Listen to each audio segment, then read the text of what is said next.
Docking permission requested. Docking request accepted.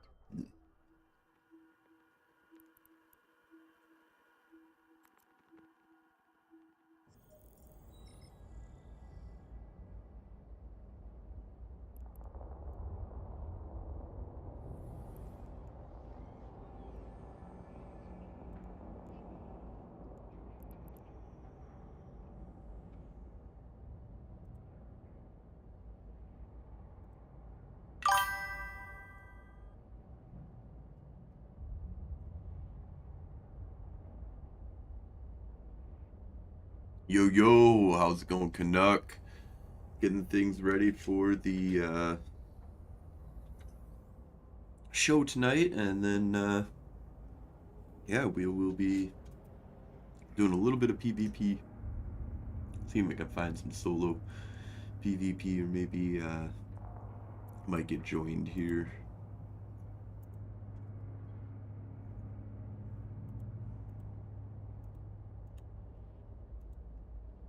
Alright, so, yeah, this is doing here. Okay, so that's, not sure why Discord isn't working.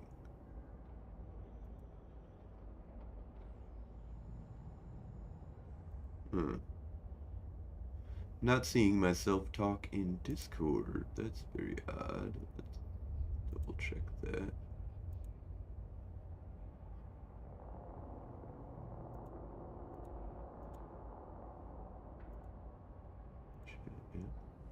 Yeah, that looks like it's seen all of that. What? Okay, now it's no. Hello, check, check. No. Huh, weird. All right, well, let's try and figure this out here. Okay, cool. I'm glad that you guys can hear me. I'm not sure why Discord is not picking up my stuff here, but we'll figure that out.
Docking request accepted.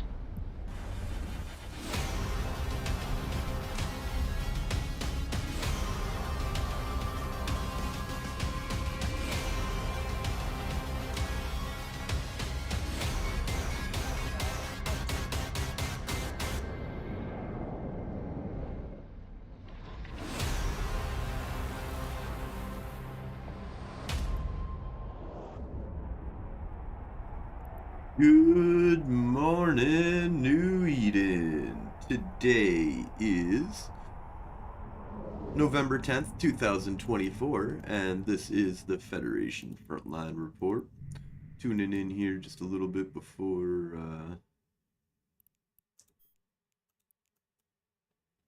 Warp drive active.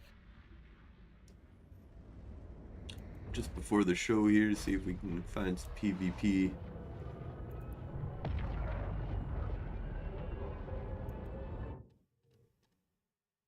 Looks like it's all friendly.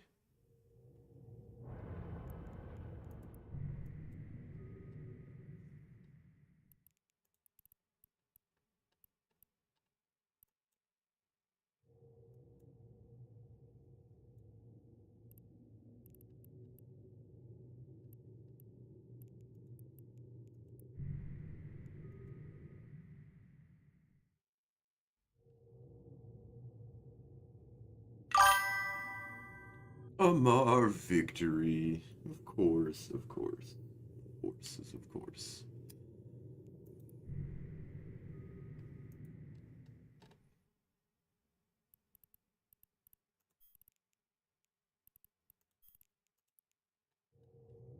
Warp drive active.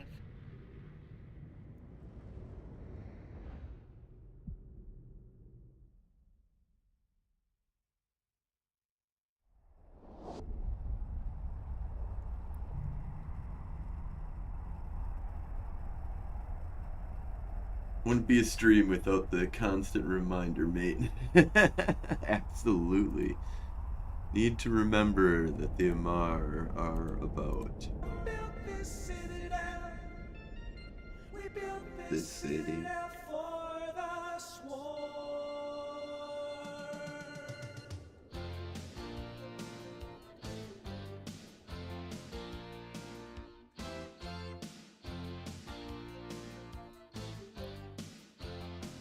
Docking permission requested. Docking request accepted.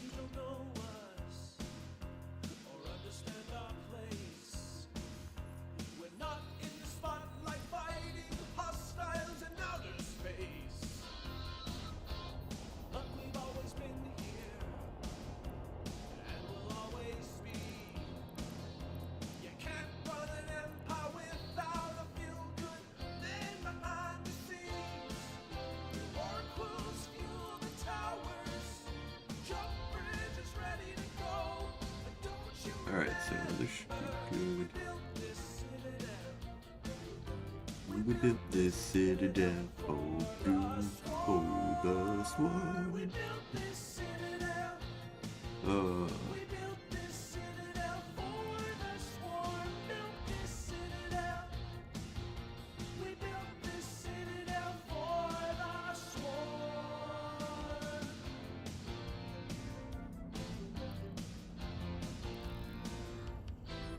Someone's always dropping towers across space. Without moon goo or SRP, vanishes without a trace. Capitals need more toes. Someone has to bring Warp drive active. 200 million and 3 to each place we stay. War pools fuel the towers. Oh no, I wanted to dance. Just ready to go. Don't you Hey, Scarecrow! How's it going? We built this citadel for the swarm. We built this citadel. We built this citadel for the swarm. Built this citadel. We built this citadel for the swarm. Ready to have stuff up. Yeah. Free man. Oh, into a fight. We got the wrong skin on. Hoping I can get in at least a couple of fights before the show starts here. Requested. Docking request accepted. Who builds the front lines in all our wars? You never need to thank us for our heroic deeds. We just want you to do your part, making a home for bees. Alright, boys, I'm in position and good to go. Let's get to work and get this done before you can say Yeah, things are going well. Hoping that we have a fun little show. Gonna go over the war zone. We're gonna take a look at kill boards. And, you know, we'll have a little fun here. Jump bridge is ready to go. Don't you remember? We built this citadel. We built this citadel for the swarm. We built this Drive citadel. active. We built this citadel for the swarm. Built this citadel. We built this citadel for the swarm. Built this citadel. We built this citadel for the swarm. Built this citadel. We built this citadel for the swarm. We built this citadel. Built this citadel.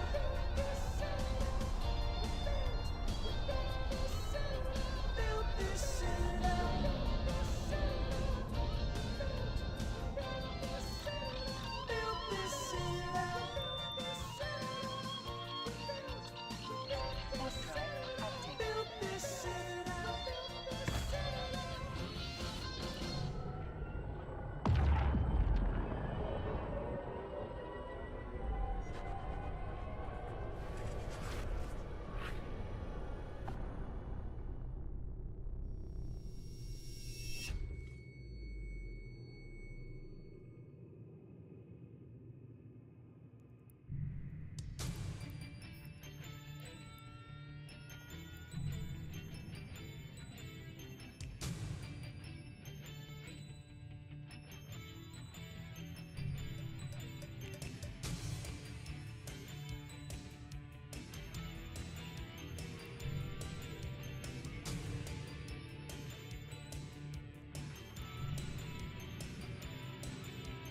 Thundering Mr. V, Coon Walk, Connor, Fleet, Wide Dot, Zebra, Corn, the Matanio. Orcuku, Ho Violence, Mini Love, Trojan Legion, Theta Squad, Sigma Squad, Corps Diplomatique.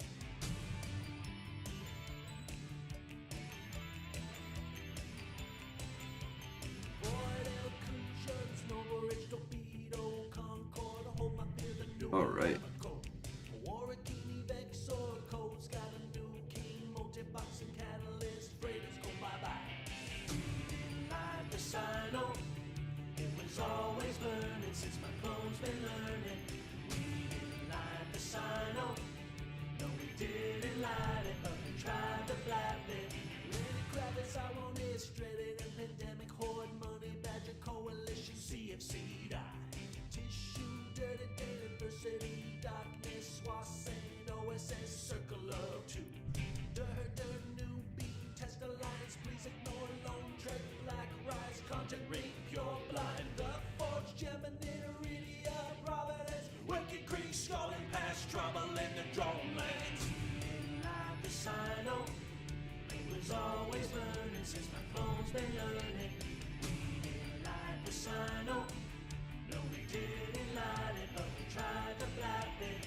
Tier 2 war Tried to blab it. Controlling CM, gyro stab, armoring, large cap battery. MJD, I stabbed, oversized AB, faction artillery, DM ancillary. See the full menace, NATO, stab a fleet, Naglfar, Basilisk, Drake fleet is no go. AFK, top B&I, domination 85, Revelation, Avatar, aboard the Capitol. Like the Sino,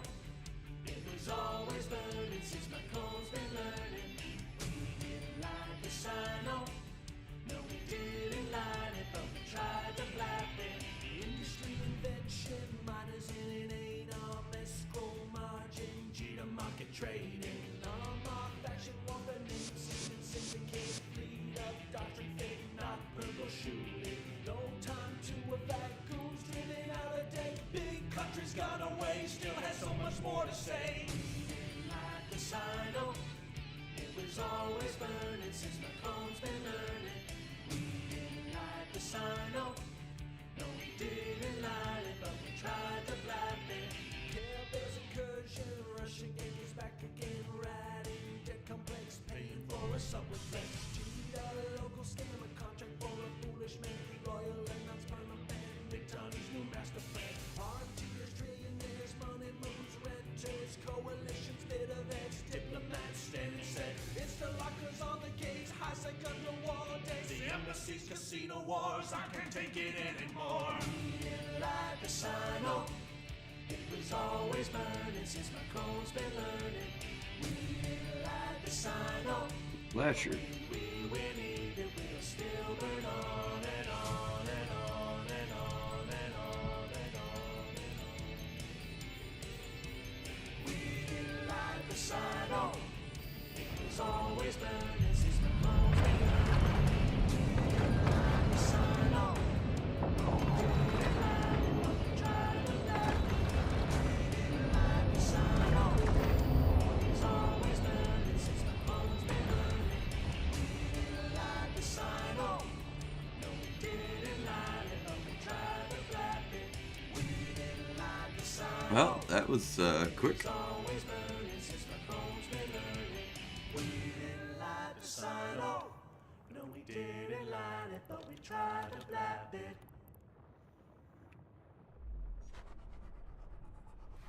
Whew. That was a good little fight.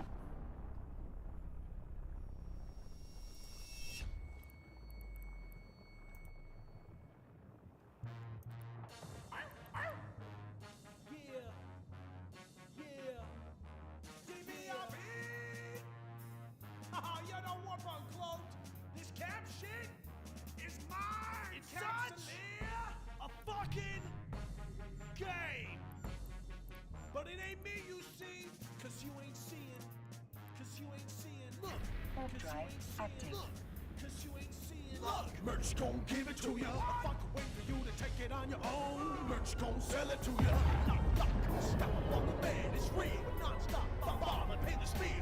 Well, I'm getting busy with it, but I got such a good whoop. I'm making this the camp. I wonder if it missed it. I did it right and I do it again. Cause I got to bomb, so I got to win. I'm at the back of the enemy. Permission No matter how requested. many Docking beats, I request bring the beats accepted. with the bomb. Who you sending me? You motherfuckers never want nothing but your ship say. So darling, it's a fight today. I'm down, down like the boat said, please. I won't be the one ending up with beast pod, please. If the only thing you shits did was log into play, stay out my way, corgi fucker. First we gonna drop, then we gonna troll, then we let it bomb and don't let it go. Merch gon' give it to ya, we gon' give it to ya. Merch gon' give it to ya, we gon' give it to ya. First we gonna drop, then we gonna troll, then we let it bomb and don't let it go. Merch gon' give it to ya, we gon' give it to ya. Merch gon' give it to ya, we gon' give it to ya. Never ask nothing for free, but every time I come down, bats got my hands out, want something from it. We ain't got shit, so you gon' get it. Just leave it at that, cause I ain't kidding. Hit it with full length. I'm a pale bomber, so I face the world like it's random up in the jam. You against we against you. Hook up on a fuck yeah, Londo. I'm a bow in red. Alright, well, we got our first kill and first fight, so I'm happy about that.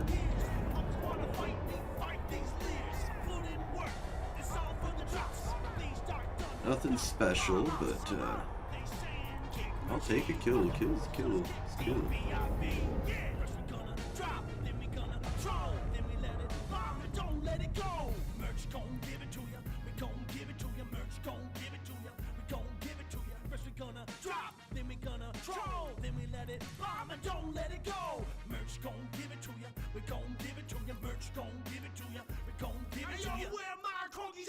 I know I got them down on my feet. I give them love and they give it back. Talk too much, get off track. What? Don't give up and attack. What? Love to the dumb carriers. Yeah, thank you, thank you. Fun little fight. About the foes, about getting up for a beast fight for yo for real. First we gonna drop, then we gonna troll, then we let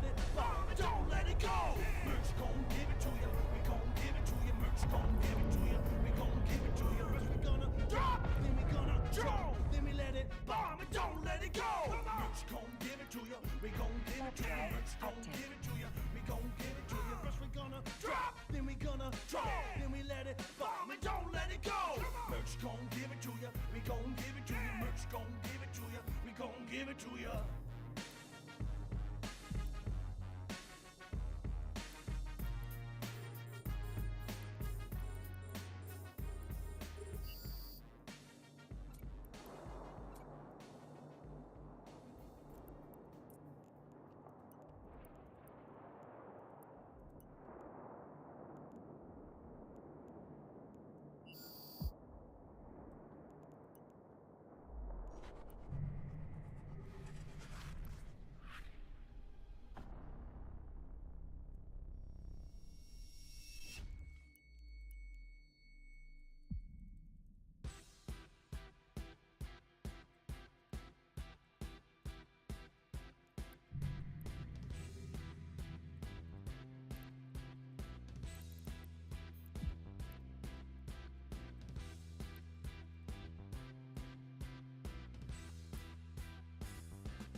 War is declared, we're surrounded by foes.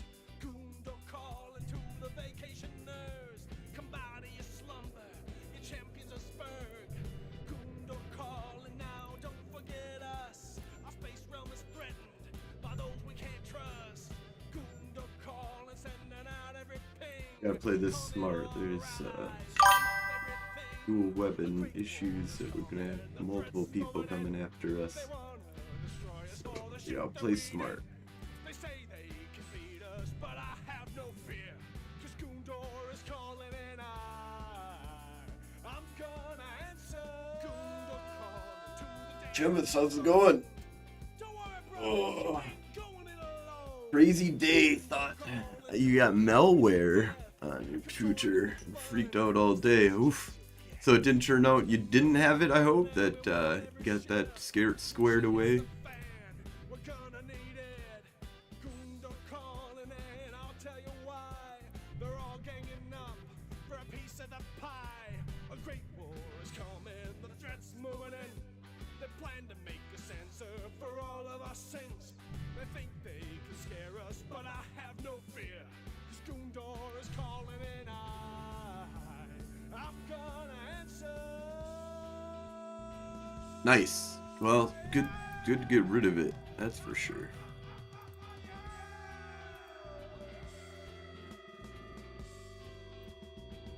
Oh, well, we got another fight out of that, but no kills, no losses. Came out alive. We survived. A great war is coming, the threats moving in. They plan to make us answer for all of our sins. They think they can scare us, but I have no fear. Goondor is calling and I'm gonna answer.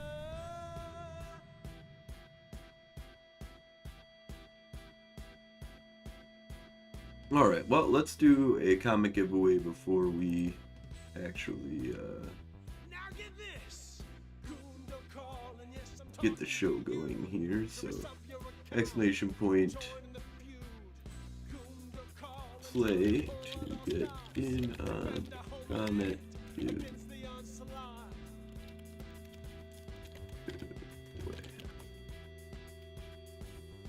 We'll do just a quick run here.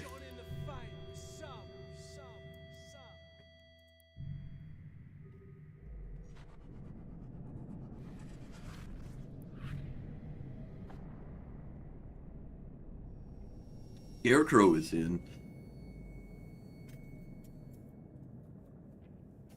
Air crew is in. When the fleet pings,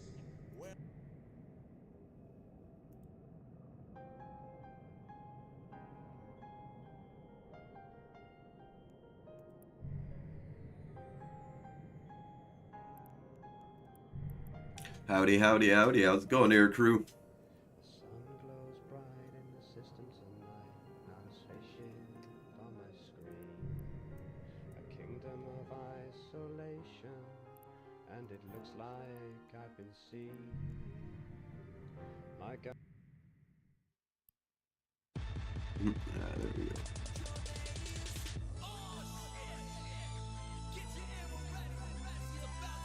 Cham is in.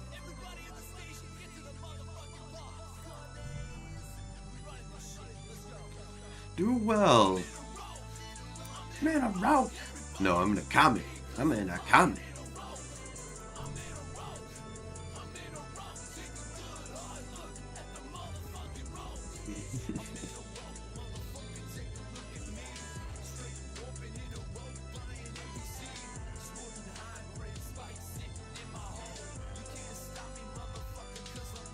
Alright, we'll roll it as soon as this site collapses here.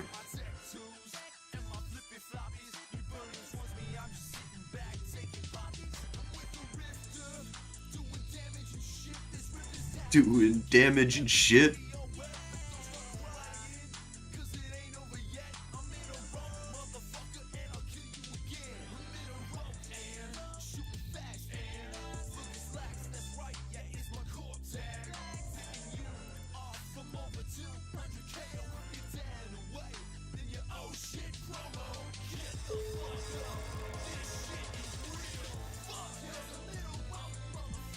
Warp drive active.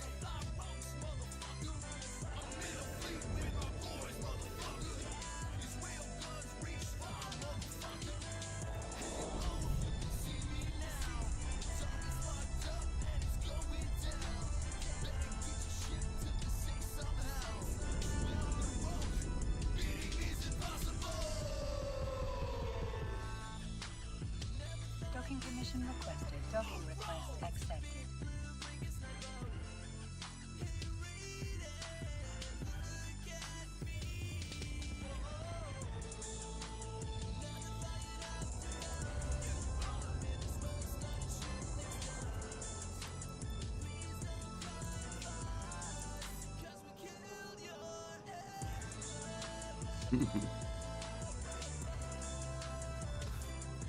Hey, Rafi, we are doing a giveaway, exclamation point play, in order to get in on that comic giveaway that we're going to be doing here right now. So roll that up here. I'm gonna make this a little bigger here.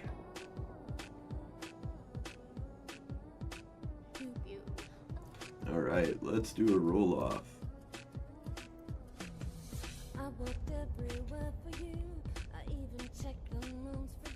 Give just a little bit more time.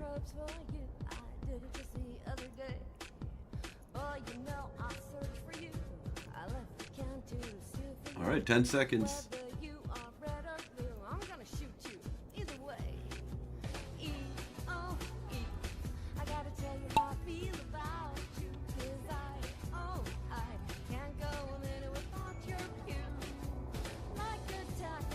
Scarecrow takes the lead in the beginning here, but the whirly whirl here might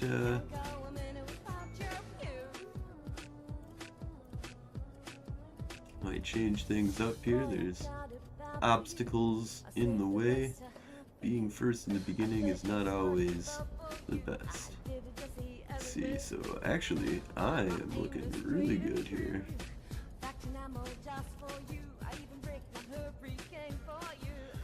Wow. Oh no, I come out here strong in the beginning. Let's see what kind of obstacle. Cham right behind us.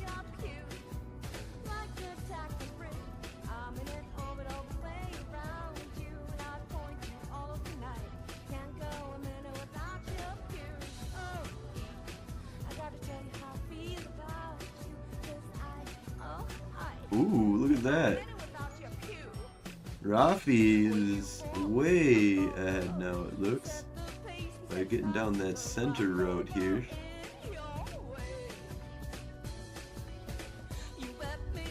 Looking real sexy here, as long as you get through here. Oof! Oh man, what a hit! Oh no! Wow, Chambus is looking like he is pushing out in front now. All right, air crew right behind.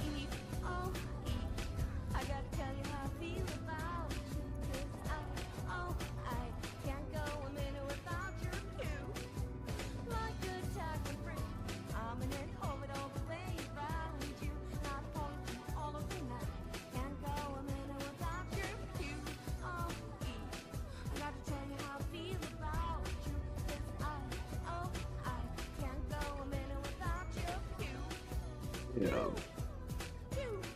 Oh no! Air crew just took the lead here. Just popped in there. Oh no! It's smacked back. So, ladies and gentlemen, Chimbus. as seafaring goes the way of the Wham! You are first place. You get that comment. space travel becomes Give me your in-game name and I will get that on over to you. pretty much useless. So, in anticipation, Just make sure I have it all widespread, spelled right and everything. I don't have to look it up. phenomenon of So. private space travel that is going to be happening within the next 50 No, years. I'm last. Oh We've no. written the world's first ever space shanty.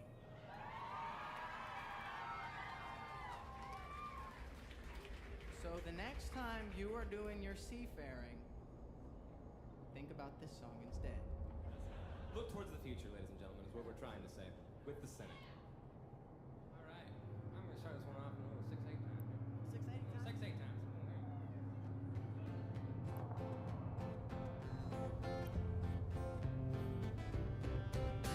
Oh, the whiskey is floating, won't stay in me glass. I'm weightless and Jambus, give me your name. oh, the whiskey is floating in a sphere o'er me head. If we don't clear this wormhole, we'll surely Scarecrow, you didn't win. But maybe if for the final results here, Air Crew is the second place here. Scarecrow coming in third. So if Chambus, if we don't get a response from you, then we're gonna move on to the next person. infinite booty awaits us in space. We'll pillage and plunder with fervor and grace. That's what my astronaut You're projecting. let's party where no one has partied. All right. The whiskey boys reach for the stars. They won't stop Well, you know, maybe you did win. So, Air Crew, are you around? Do you want to comment? for the vacuum of space. Sucks the bottles all dry. Oh, there we go. I gaze at the stars, I drink, and I think of my home. He thinks of his home of my own. Our thrusters are the hottest that you've ever felt. They might just unbuckle your asteroid belt. We're honing our moonwalking skills as we speak. We'll dance on Uranus by this time next week. So reach for the whiskey boys, reach for Alright, this is a fully fit rail comet ready to go out and do solo PvP. Have fun with it. The exact same fit that I'm using right now. It's in Hey Die Less, so you can die more, buy more. so reach for the whiskey boys, reach for the stars. They won't stop us drinking on Venus. You're welcome. So reach for the whiskey boys, reach for the stars. Alright, we're gonna get set up and ready for the show coming up here. So if you guys could just hold tight here, we will be right back.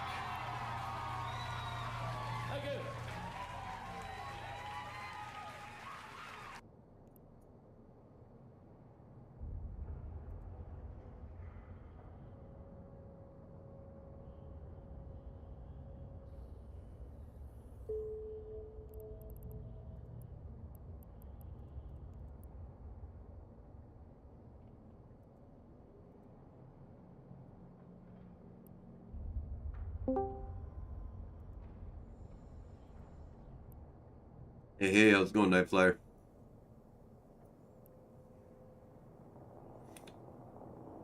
Let's go up to the top room here.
Docking request accepted.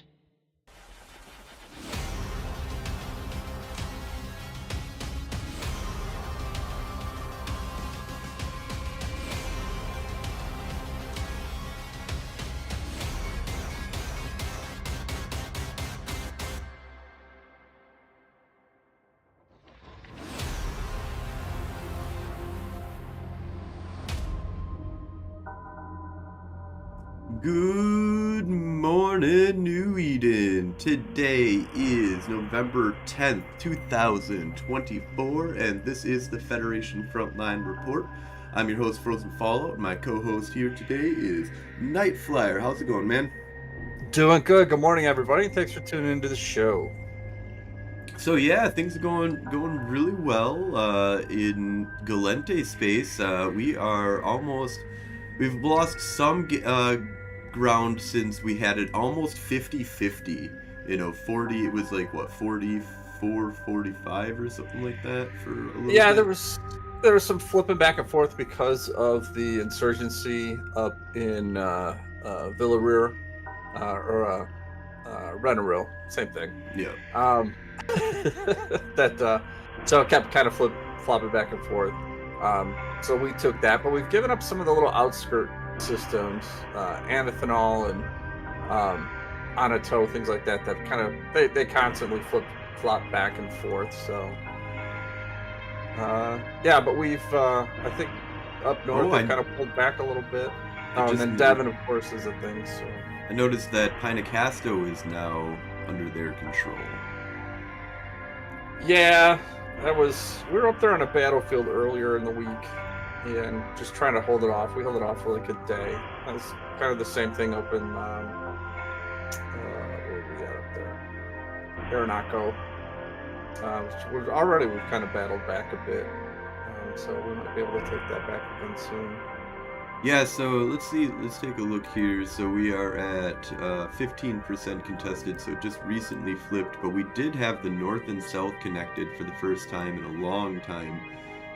And we have pushed them out completely from Nenemelia. They can no longer dock in Nenemelia, which is a center hub station for being able to assault the north and south. If you can hold that, then you can really hold a good, solid force that can kind of attack both of these conduits from Nenemelia. Nenemelia has always been known as like a really strong place. Especially when it really easily tied into and connected to, because it used to be from Akadagi, it used to go into Hisek. And there's a few systems that were in this area that got taken away during the Triglavian event. But yeah, so we're doing really well on the front that we have right now.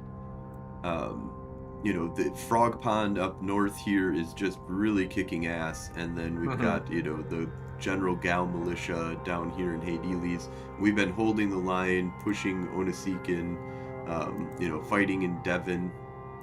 Fleet is now back under assault, so we've really got to start pushing and protecting this. So I mean, one of the big things is for the Federation frontline, we're going to be making our objective this Onasikin, Aboon, Devon, Fleet, Nissawa area, where we're gonna need to try and push and try and do as much plexing, try and hold those lines as best as possible. But overall, the fighting has been pretty solid as of late. There's definitely lots of fleets going around and doing stuff. Frog Pond is always, pinging out there for things to do. There's, battlefields to be fought over, and we've been having, quite a bit of fun as of late. Yeah, there's going to be, and I think, like, Devon, which has always been a hot spot, I think between that, Panacosto, and Oyx, those three, I think, are going to be highly contested, and that'll probably be the big front flip-flopping back and forth for the next couple of months or coming into the new year. Hey, Corvus, how's it going? What I see happening. But yeah, a lot of these other systems, like Richard and stuff like that, I think they'll continue to kind of flip flop back and forth. But those three, Devon, Pentacast, and Oigs, I think will be kind of where the big hot spots are, the turning points come from. Absolutely, for sure. It is nice though to know where the hot spots are in faction warfare these days with this beautiful map that they've provided us. This, the frontline system idea I really like because it really, highlights exactly where you should, so it literally highlights where you need to go, It literally highlights it. So. Do you think Ribbit will lose Nen? I don't know. They're definitely been able to create a barrier around Nen that really helps with keeping it, just due to the amount of advantage that you get for having systems that are bordering your thing. So I would see, I would like to see what happens when Nen comes under assault. Now, can they keep it to the point where nobody can dock in it? That's a big question. I don't think that that's going to be necessarily possible. I think that Nen will become a frontline eventually. Like, there's just no way to stop Nen from being a frontline at some point or another, because unless they're able to really hold the north, like the pocket right above Nenemelia, they have to keep that as that barrier system in there, and that is like, so if you got to keep Akadagi always, and if you can't keep Akadagi, then you're done. It's gonna be a frontline system. And this is where Avonin, Papanaka, these are systems that are traditionally not easy for us to hold. So they're going to be able to push back fairly easy. That's starting to extend the line a little bit, but I think that can they hold on to Nen and keep it a Galente system? Very possible if they pile in and they continue to push the amount of fleets that they've been pushing in that area. And it also depends on what kind of happens with the insurgency or whatever, the pirate stuff, so that's happening over in Kadama right now. So that is going to hinder our war efforts in the north, in the south, as we try and head north. And so that'll probably mess with Onisika, Naboo, and Fleet. Devon is probably all going to become, and Hadiles, as well as like Tama, Suturento, all of these systems are going to come under threat. I think Nerve is fine though, right? Because Nervakaikin is 0.8, so it can't be corrupted. I think the problem that we're going to have, we talked about this before, is the logistics. The farther we push up north, the more fronts we're creating for ourselves, and that starts to become a problem as far as how many troops we have, how many people we can get online on a regular basis, and how much of a force we can put on the field. Right, Nissa was the no north longer we push, the harder it's going to be. So yeah, Nissa was no longer the trade hub that it used to be. Nor is Tama really a trade hub, or even if we did have it accessible to us, it's not really that great of a place to stage out of. Yeah, Snuff taking all the stations out of there didn't benefit that system at all from an economic standpoint. No, and Nissa was like now it's pretty much worthless. It used to be kind of a hot spot to go to for fights, for trade, and now it's like, I don't know. I think I still have a ship there too. I still have a Thrasher sitting in a hangar someplace up there. So Corvus says they had to ping to form Demios and Logi to fight me +1 battleship this morning during stream. Oh, damn. For some reason. Well, you know, they're just trying to be bully as much as they can to control that area, of course. They don't want to play fair, I'm sure. They were looking for that. I'm sure they weren't calling that a fair fight. But it's nice to not have to deal with GER like we have for literally the last 5 months. Yeah, so that's something that's really interesting, is that as it becomes more of a 50-50 war zone, it becomes much more likely that GERMIL will start interfering in our operations now that they also have moved it to the front lines is where these operations happen. These insurgencies happen. That's going to affect. That's going to have a much larger effect on the war, actually, than always hitting the Keldari and the backline systems, which is basically what was happening for a long time. So I think that the system that we gotta see how this plays out a little bit more, but. I have to say that this is actually a fairly healthy war zone, I feel like, at this point. There's, you know, I feel like the Keldari have lost a lot of their farmers. I feel like GERMIL are like the dominant force, actually, wherever they go, but just in the farming sense. And so they're able to accomplish their objectives. But so they interfere with some of the war zone. And Galente, although I think we've taken some major hits recently by losing like Sedition and losing you know, a lot of push and desire, it feels like, from like General Galente.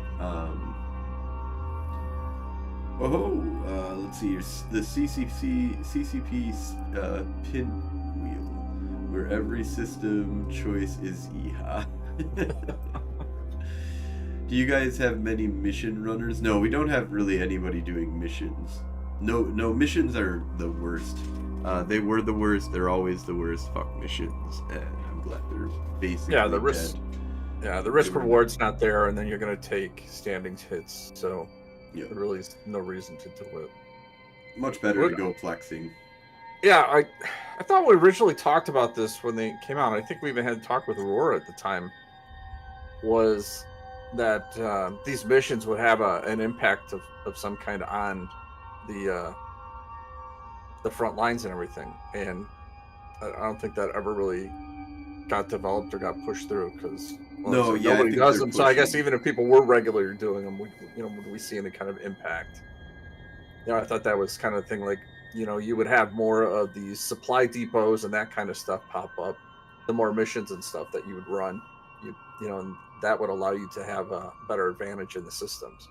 I thought that sounded like a neat concept, but again, I don't think it ever. No, yeah, nothing ever came with that for sure. So, and that's okay, because I don't think the missions in the war zone were. They need to be fully reworked. I don't think there's a little fix to them other than just making them useless.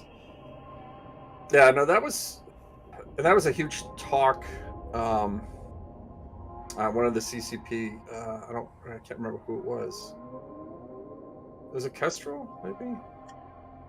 Who was talking about what it's going to take to revamp missions in general, to redo those, dungeons, in quotes, of to rework that as a much larger project than what they've got manpower to do. So I don't recall if they said there was anything on the timeline, if anything, on that, but I know it was talk among some of the new CCP elects, the CSM elects, as being something that kind of needed to be done, but we'll see what happens. Yeah, so the patch that's kind of coming up that we're also going to kind of talk about doesn't seem like it's going to greatly affect the war zone in any way, shape, or form. It doesn't look like there's any real updates for faction warfare, but there is a bunch of balance changes that are going to affect Yeah, those will have an impact. And so that's something that we definitely want to get to and talk about, because that's going to have a really big effect on the ships that we're going to be flying. And yep, the ENI is getting nerfed pretty hard. Yeah, and very so sad. a second round of nerfs to the ENI, and that's Yeah, I mean, the first nerf we weren't happy with, only but it makes hurting the rail ENI. The blaster ENI doesn't really care about the nerf that's happening here, so I'm not too concerned. The last nerf on damage was like a huge nerf to the blaster ENI. Yeah. And now this is and it was a big nerf to the rail ENI. Not as damaging, it felt like, because it was just remove that was necessarily bonus. Yeah, that was necessarily that first Dude, nerf where they cut back on the damage. Wasn't happy about it, but it was overpowered compared to the other ships in its class. I thought it was well balanced now. It's still obviously kind of the meta for a lot of what we do, but I thought that was a good thing. I mean, the one thing is if you want to continue to bash on and smash down the ENI, then we gotta bash on and smash down the Phoenix Navy issue. And yeah, how about and then we need to fix the store and a bunch of other stuff. Well, we talked about it a lot. I get it. Like, it's affecting other areas as well. It's we know not a CCP faction hates warfare LP store. Galente, so. So CCP hates Galente, so they're gonna keep nerfing our stuff. But no, they'll give the Myrmidon web bonuses or something stupid. So web store issues and ship balance are different things. Yes, absolutely they are. Yeah, that store's a thing. I don't know. But we'll get into some of the ship balancing stuff there, and some of them I think need to be done. There is a bunch that do fly with Galmill, but that's actually with Sedition, and so that's not Galmill anymore. So, and that's definitely, from my understanding, like all of the devs were in Sedition and still are, and that they're not. I don't know of any devs that actually fly with Galente, besides the ones that fly with Young Puke. So maybe I'm wrong, but I've never. All the ones that I've talked to when I went to FanFest, every one of them that were involved in faction warfare were in Sedition. So it's a thing, right? No, Sedition is not in faction warfare. Now, what are those guys up to? What are they still doing? Because they're still they're listed. LowSec, they're pushing the agenda of LowSec, and yeah, he has experience with faction warfare for being part of faction warfare, but they're not part of Galente anymore. No, but their line fighting still Poco shows up cartels, on the Z-Kill under. So yeah, top alliances. They're still listed there. Oh, wait, what am I looking at? Because the initiative is still on here too. I don't know. Oh, what's Z-Kill? No, computers are hard.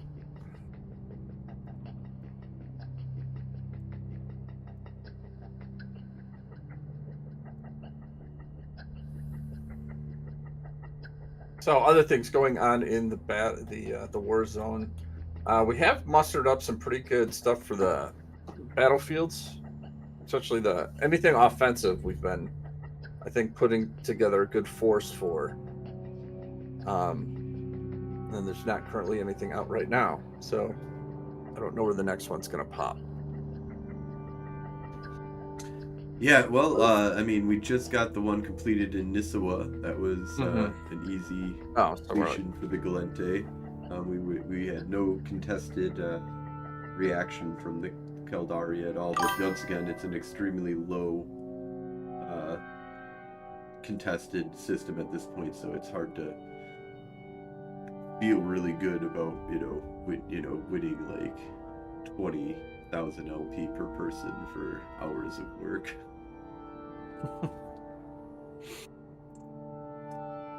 Well, I know my playtime has been kind of sporadic. I think last week when I was working nonstop, I actually had a lot more kills than I have this week, and I've been mostly off.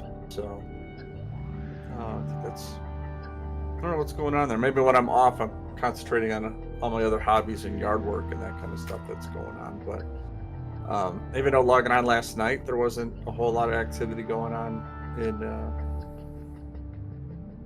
the Discords. Yeah, the Galente Discord has been really quiet lately, but Frog Discord UK time zone has been super strong. It's been interesting because a lot of people now say that the Galente, are too strong during the UK time zone, and our US time zone sucks. And that's complete opposite of what it's traditional for the Galente. So. Yeah. Well, that's good. Maybe that'll kind of help things out a little bit.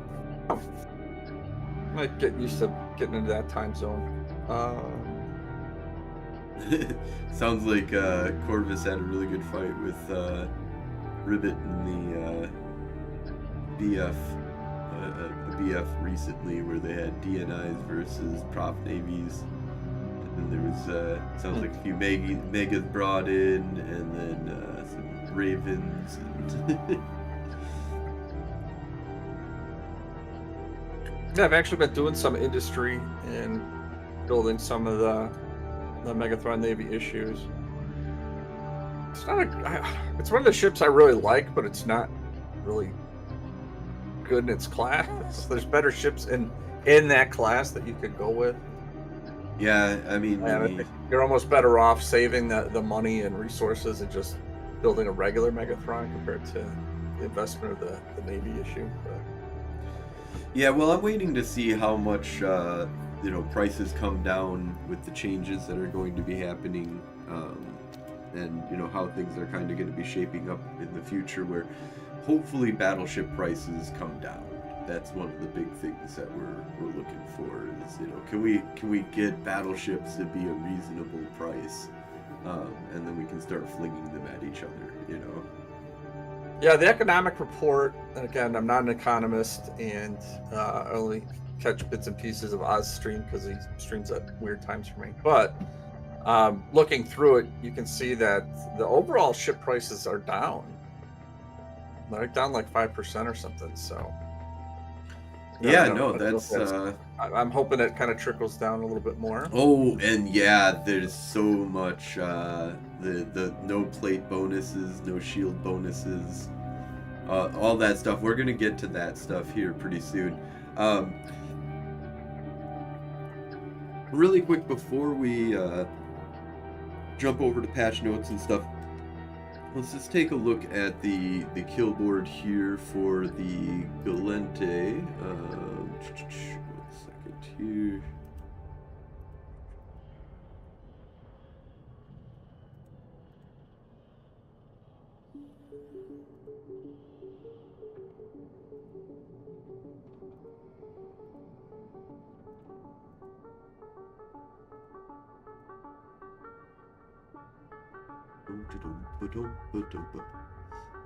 All right. So this and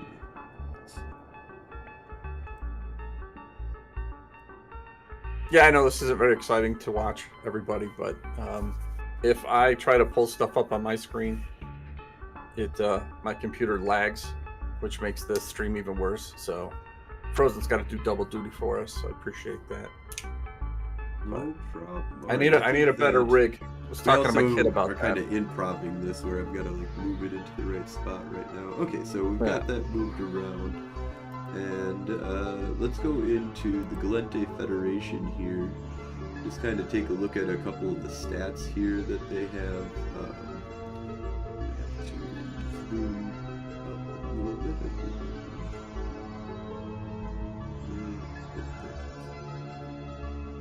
I'll make sure we're on the same screen. So we've got 55 or 555 characters if you combined our kills and losses. If you look at people who are just getting kills, there's 348 characters in Galmil right now.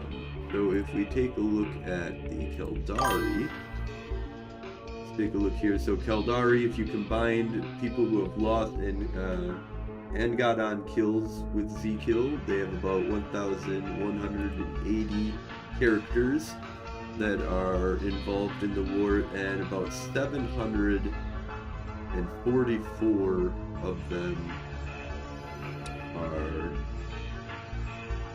getting on kill mails. So that is pretty substantial. So the amount of people who get on kill mails is 348 for the Galente. Keldari, 744 that are positive on kill mails. So we're still fighting not quite, or actually just more than twice as many characters that get on kill mails. That are now, not all of these that get on kill mails are going, because a lot of these can be part of the Keldari and then get on kill mails and do a bunch of stuff out in 0.0 and aren't really directly affecting the war zone. As you can see, the war zone is about 50-50 right now. So obviously, just because they have 744 characters that get on kill mails doesn't break it down completely. So some of the stuff that, you know, you can kind of take a look at here is, where are they getting their kills? You know, Zarzak, that's not, you know, that's not going to be dealing with our war zone. That's the other war zone, right? Avoinen, okay, so Udamia, so that's high sec ganking. This is low sec. That's in the war zone, but not, you know, as important. And so, like, if you're looking at some of the kills here, it's interesting to see that now Vivalier at 188, Devon at 183, Pinacasto, but there is, so we definitely know there's a strong, I think, 0.0 influence that's happening in the Keldari still. Yeah, that is interesting. Apparently, Corvus is saying that the UCSC brought a ton of burst jammers and got on a lot of kills. It sounds like there was some kind of big brawl that happened yesterday at Zarzak. So that's kind of probably churning the stats a little bit odd for why Zarzak is at that 700. Like, that's kind of, so this is probably way out of norm. Yeah. Oh, that makes sense. Yeah, they had just as Eve news, so there was a fundraiser in Zarzak where they did a tornado battle to raise funds for the hurricane relief here in Milton, Hurricane Milton, that kind of devastated some of the lower states here in the U.S. So I'm trying to I can't I have to pull up the notes. But yeah, shout out to the guys who put that together. Yeah, it doesn't look like the Galente participated, or if they did, not in as smart of a way with the burst jammers. That's always a great way to get out a bunch of kills. But you can see that Avoinen is a pretty solid system that is under, you know, being fought over by the Galente and Keldari at this time. Vivalier, Pinacasto, you know, there is a little bit of Zarzak. You know, we got on 151, but not quite the 700. That's a beautiful move right there.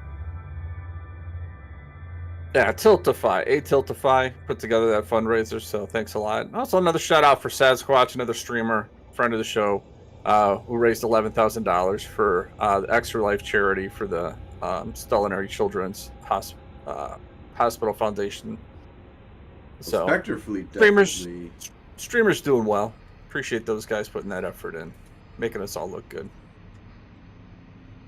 Absolutely.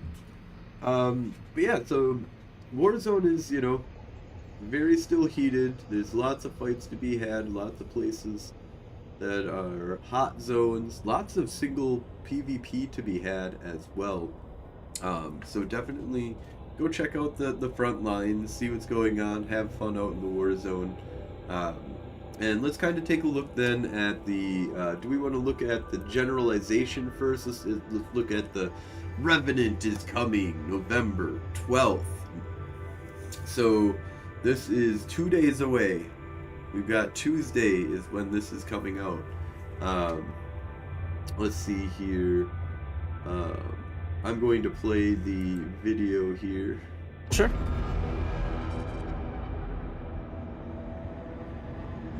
Victory comes at a cost. A momentary pause while all regroup. But now, I have the lock.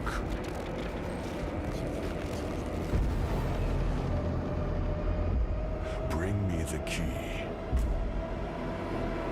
And united, we will strike at the heart of darkness. So the big thing that's kind of coming out of this expansion, I think, is really, these new ships, right? That are coming out for the death list. That there's finally a Kaldari Mimitar faction in the game, and their ships are crazy OP, right? It's like kind of the whole theme that I'm kind of getting here. Yeah. Well, they have the Fred is coming, and they brought dragoons. the pirates den, so it's going to be the ships and the pirates den, but they kind of go hand in hand because you have to, I think, put some of the pirates dens up to get the resources you need to go to Zarzak to get these ships. I think it's all kind of so it's an interesting thing that it's going to be basically the what's his name? The Deathless. The Deathless is going to be working with 0.0 pilots. So there's still the emanation lock that's going on, but you can still get in and get out through the gate that you came in. So there is going to be a lot of traffic to Zarzak now, but not being able to use it as a giant highway, right? Unless you're part of the Deathless. So I think that's actually kind of cool. There's going to be a bunch of, movements and trying to get stuff to the Deathless that, is generated out in 0.0. I would like for this would be something that I would find interesting if we could have it in low sec as well. I thought that, it would be kind of cool if low sec got some of these interactions. I think would be kind of cool, but... Okay, Corvus asks if he can be cynical for a moment. Yeah, I'm always, I'm too bright about this game. Multiple of the people that I try to interact with, I try and bring them up, but I also need to understand that there is darkness in this game. So point out what you think darkens this this moment that is coming here in the next 2 days. While you're writing that up, though, let's take a look here. So we want to talk about the dens first, or we're going to talk about the ships first? Let's just take a look at. We'll just go down and look at what the Revenant is coming into November 12th here. Okay. So, powerful new deathless ships are one of the things that they kind of talk about here in the beginning, and they don't go into much detail here. So, I think we'll use the patch notes to go into more detail. But basically, the overall they do a little bit later on. Yeah, so. It's basically sustained damage over time using breach pods.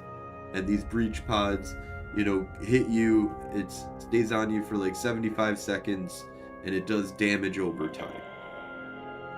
And that damage, it doesn't matter resistances or sig radius or anything. Like it's going to do the sustained damage until you dock the ship or leave system. Yeah, if just you're the in size warp, of your ship matter, or the amount of hit points that you have matters. So if you have like an insane amount of hit points, it can do like 1,000 DPS a second, or something like that. But if you have like a little amount of hit points, you know, it's only going to do 0.75% or something like that of your hit points per second. So you basically end up losing about like 60% of your. and that's Through an entire hit from this thing, you lose 60% of your hit points, which is kind of crazy. so talking with Swift at in Vegas, you know, kind of hit to the point where this, you know, will do this nice sustained damage over time, but it's never really going to be the kill shot. Even though you're in warp, you're still going to get the sustained damage. Like you don't stop taking damage even when you're in that 3 to 5 second warp. But I don't think it can actually blow you up since it works on a percentage, because it'll always Not leave by you like itself, 50%. it can't blow you up, but just a little bit of added extra from some, you know, like 40% of the damage coming from somewhere else, then yeah, you're gonna get blown up basically. Yeah, but it's all, like I said, based on percentages. So if you're in a Titan, it can do up to 800 points. So that's if the median, if you're getting hit with the medium Preacher Pod. But if it's the small one, I think they max out 160 DPS a second. Yeah, So we'll go that's into the most the stats when we go over to the relevant pack, the Revenant pack expansion notes here. But yeah, just looking at this, the general of it is that these are Mimitar, Kaldari hybrid, brawler vessels. They have, you know, like webbing, stasis web of fire, negation bonuses. So it's like web of fires work a little less. Not like it's not like they're completely like useless on them. They're just a little bit less. Corvus does say here that it seems that this is a half-assed effort to make Zarzak finally relevant. None of the pirate FW guys live there because they can literally dock everywhere, so they have to get null interested by essentially making access to Zar a requirement to get the new shiny ships. I mean, yeah, that's sounds about right. There's some validity there. I think that. So then there's these from workforce to wealth. So basically, you put up these mercenary dens, and it's going to go on terrestrial, you know, planets or whatever.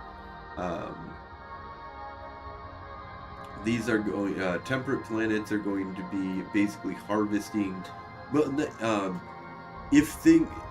there's like corruption level basically in the mercenary den, and as the corruption level goes up, it starts stealing workforce, which is kind of crazy, but like that just sounds really bad. Sounds like a Blood Raider kind of thing, you know? Like, I think they need to make a Blood Raider mercenary den where it's like the corruption doesn't just take the workforce, it specifically says that it's sacrificing the workforce. But these are kind of interesting. It's a new structure. You put it down, it basically generates, you can, instead of using workforce to be distributed and used for SOB, you can use this to straight up make new items that are going to be used for the Deathless ships that you have to bring to Zarzak for this. So, also it's going to generate a new, like, medium-sized, small gang site, I think, for cruisers. Yeah, they're saying a cruiser-sized site. I don't know if that means a T3 cruiser or if it's just cruisers in general, but yeah. And then by completing those sites, those PvE sites, will have an effect on the what do they call that? Either the anarchy or the development of the system. Right, yeah, and as you develop the system, then when you finish development, then you spawn one of these new sites, basically. Yeah, and that will determine, like, I guess the higher the level, the more you're actually going to be able to siphon off. So if you are, you know, building out these PvE things and you go and take care of that, then the level goes up and you can do more. And no, this is not going to replace Skyhook raiding. this is definitely has nothing to do with skyhook rating at all. You place these structures and they can be reinforced, and then you can blow them up, and you have a 50% chance of the items dropping that you're trying to harvest to get the Zarzak. So these are another structure timer. Need to use reps in order to hold it down. So definitely not replacing skyhook rating in any way, shape, or form. But yeah. So yeah, we'll dig into that more with once again with the patch notes themselves. But there's going to be achieve more enhancements, through the corp projects. This is kind of cool. I like the corp projects. It is very helpful to a small group that doesn't have an IT team for them to include these kind of projects, and we'll dive deeper into them as well. Then they're going to be making, these are some of the things I'm really interested to see exactly how these go, where you can make tax-free skins that go directly to your corporation or to your alliance, and that use Evermarks instead of Plex and ISK in order to buy them. This sounds like a really great way of doing two things. One, possibly getting a bunch of skins out and making it so that people use this a lot, and people are going to use this with corp skins, and it'll create like this uniform for people inside of corporations and stuff like that. I find that to be kind of interesting. I like that. But this might also crash the market for it to a certain degree. Stream skins. Are they getting out stream skins? I don't know. I didn't know that that was part of the... I know that one of the things that they're going to be doing is double patterns now on these. But I'm wondering, though, if this will make it so that if I can use Evermarks in order to do branded, things, then why would I ever use the Plex system for it? Now, that's going to be at like a higher level for sure, for being able to access this and have it, but you're just going to get free skins from your corp that you're going to want to, that are cool, hopefully, that you're going to want to use, right? So we'll see if it messes with the market at all on that. But I've bought one skin so far off of the market and it was worth 700 million. It was for a Vexor Navy issue with the new skull for it, new skull pattern. But now that there's double patterns, I want to see what kind of cool double pattern skins you can make. Yeah, I like that they're going to have a randomization button now, too. Yeah, you can make a skin targeted to a specific individual. The free skins are linked to those within the brand manager role. If you have the role removed, the license disappears. Yep. Oh, that is interesting. Partner with Paragon. So this is where they're going to be using Evermarks or whatever.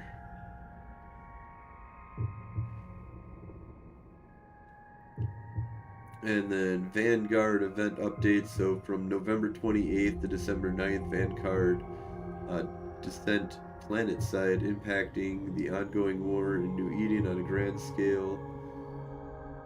So this is a huge update to Vanguard. More details to be revealed soon. Interesting. Reap daily rewards. So it sounds like there's going to be some reward giveaways coming up here as Revenant is released as well. So you get daily rewards back for a short time. Not quite the way that the old ones were, but alright. So looking over at the expansion notes here. So the first thing that we'll look at is mercenary dens. Yeah, we kind of talked about it a little bit already. The blueprints for the mercenary dens will be available in Zarzak. You're going to have, it's a skill you have to train up to anchor those. You get one per skill level, so Yes, you can have a total of 5. And then they're only accessible when you start harvesting. They're only accessible by the person that owns or put the den down. So that might be an issue. So if you're doing like a corp thing, you and I fly out, I plant the den, but then I can't get back to it. Yeah, you and my corp can't go over and go, oh, I'll go like harvest this. So that might be a thing. Yeah, that I find this really interesting that it's not on a level of the corporation or alliance type kind of level of control. It's a very, very specific to a very specific person. You know, like this is you get to drop this many, and you have control over them, and you will get the benefit for doing this. It can be destroyed. They have a 24-hour reinforcement timer with a 6-hour jitter. While reinforced, the mercenary dens will continue to produce infomorphs, but they won't be able to be removed from the mercenary den until it leaves reinforced mode and has been raised above 50% shields. Note that the automatic regeneration shields over a long time if no one comes to finish it off. If the mercenary den is destroyed, it has a 50% chance to drop the encrypted infomorphs inside. And so these are called mercenary tactical operations.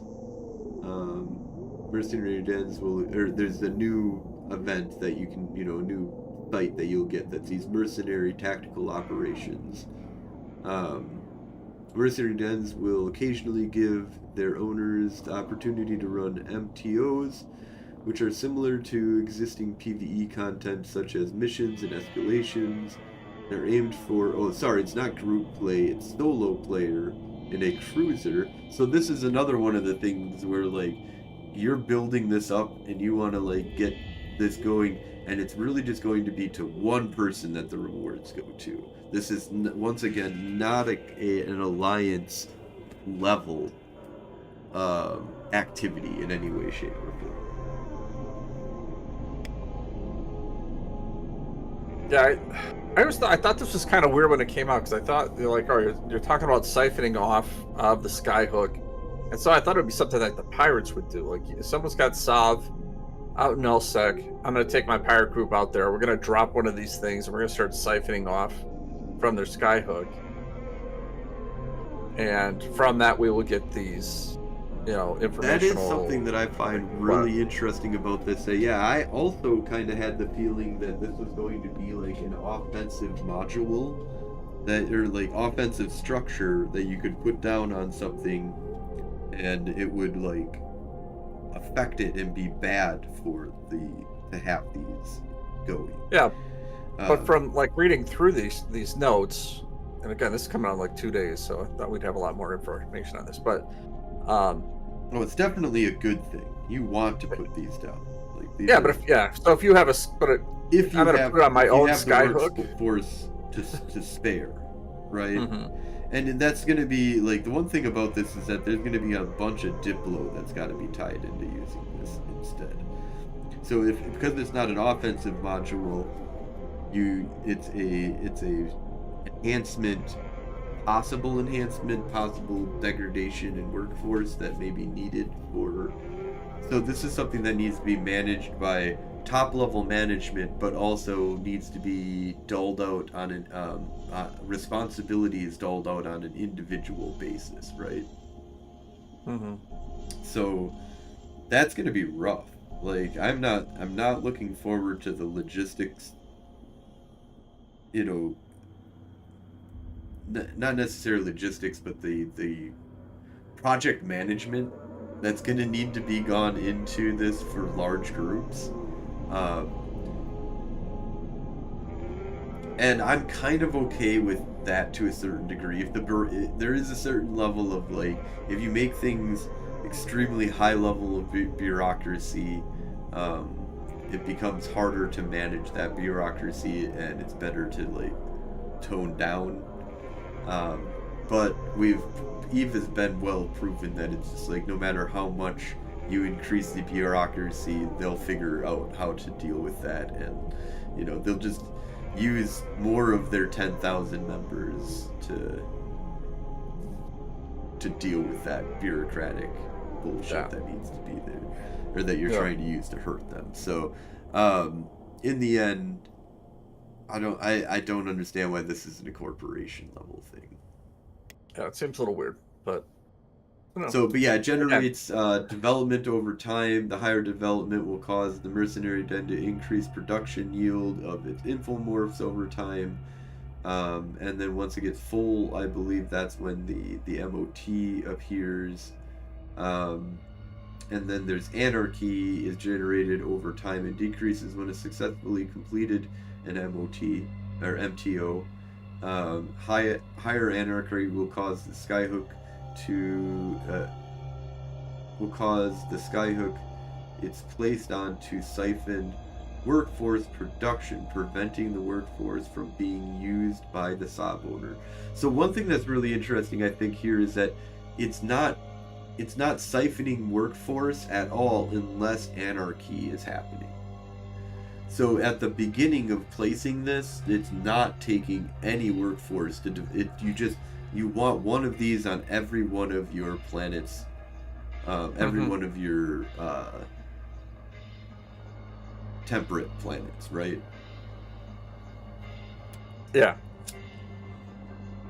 But I don't know. Again, won't have any real impact on the faction warfare systems or LowSec. This is going to be another nullsec issue 0.0.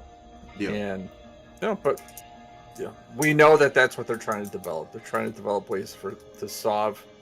They're just redoing that structure out there. So, but you're gonna have to do these pirate dens if you want these new pirate ships. Yeah. So these are the new pirate ships here. We've got the Thalos. It's got a 7.5% bonus to shield boost amount per level of Caldari, 5% bonus to ship stasis weapon fire resistance per Mimitar destroyer level, so that'll get up to 25%. They have a roll bonus of 150% bonus to projectile turret damage and rocket damage. Can fit one of the small breacher pod launchers. Can fit a covert ops cloak, which is very interesting. So these are sneaky type kind of ships as well. Has 100% reduction to cloaking device CPU requirements. Cloak reactivation delay reduced to 15 seconds. Immunity to all cargo scanners. I'm wondering why it has the immunity to all cargo scanners. It's usually like a blockade runner ability. It does seem weird, but I'm wondering I wonder where that thought came in from. But this is a close combat ship, and like I said, it's supposed to sneak up, and I think that's where this is going to do. Is it's going to get within that range, probably within 10k. It's going to have to get, I'm guessing, with the rockets, probably even closer than that. It's got a solid drone bay for a destroyer too. 50 drone bay, 25 millimeter meter bandwidth, so that it can field 2 sets of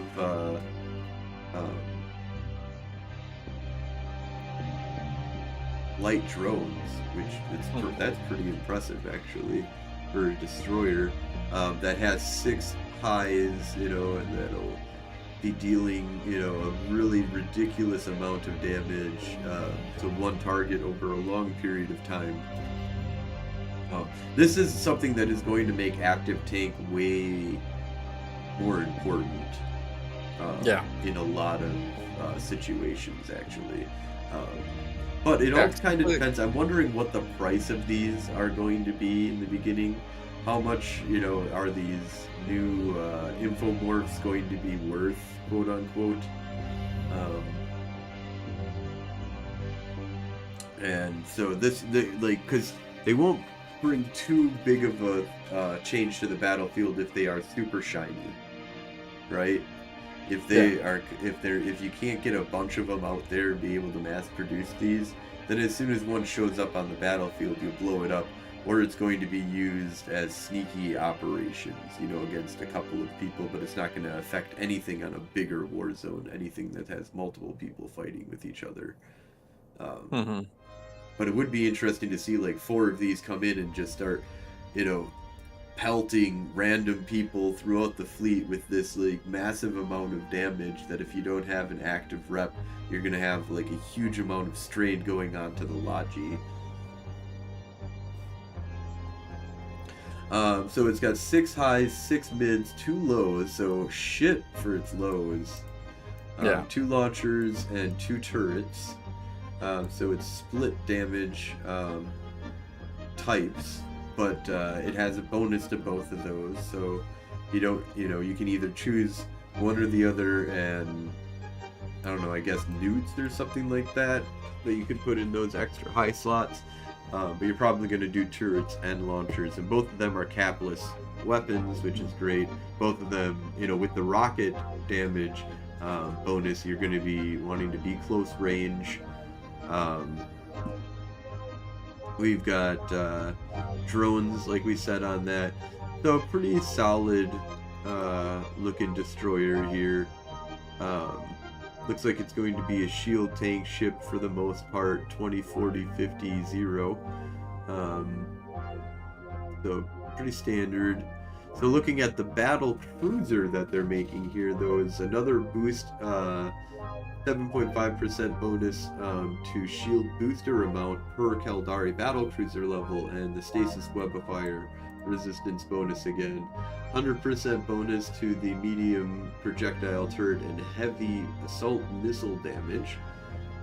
They get a 50% bonus to command burst area of effect range, 25% bonus to the medium projectile turret optimal range and fall off and missile velocity. Can fit 1 medium breacher pod launcher, can fit a covert ops cloak. Reactivation time reduced by 15 seconds, 100% reduction to covert ops cloaking device or cloaking device with general CPU requirements. Immune, once again, to all of those cargo scanners, because this is what you're going to use to transport stuff, right?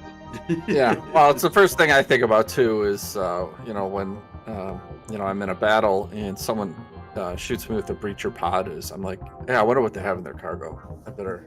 Thank you so much for the subscription from Twitch or from YouTube. Ooh. But again, I can see that. I mean, it's going to be an interesting ship. I can see how,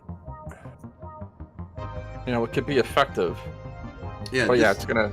I really want to see the price tag on it. If this is a billion-esque battle cruiser, not gonna be as impressed. No. You know, if it's a 500 million-esque, might be a little bit more impressed. If it's a 250 million-esque, well, okay, interesting. This thing's gonna get used. Yeah, I don't. If it's around the level of what, you know, like a Rudix Navy issue is, which I highly doubt. This is probably going to be much more like an alligator or something like that, like battle cruiser that's pirate faction, of course, price, I would guess. But we'll see exactly, because I mean, the thing is, it's all about these pirate dens, right? So in the beginning, they're going to definitely be worth an insane amount, but if all of 0.0 is using these mercenary dens, and there's this a massive gluttony of these morphs coming out of 0.0 and getting to Zarzak and building, and 0.0 is building a gluttony of these ships, then it's possible that HiSec will have a glutton of these ships on the market, you know.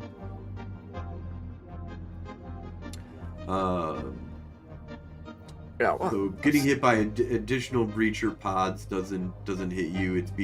The effect lasts between 50 and 75 seconds. I think the yeah, there's a reload time. It's like that is want to say like 15 seconds, or rate of fire 24 seconds, but that can get reduced down to 12 seconds. But yeah, ship can only be affected by one breacher pod at a time. So you can't stack. You can't have. But you all can, right, there's but you tight on can add field. Let's another launch 10 15 seconds or 12 seconds onto that thing, so you can hit them again with it, and it'll just make the effect last a little bit longer.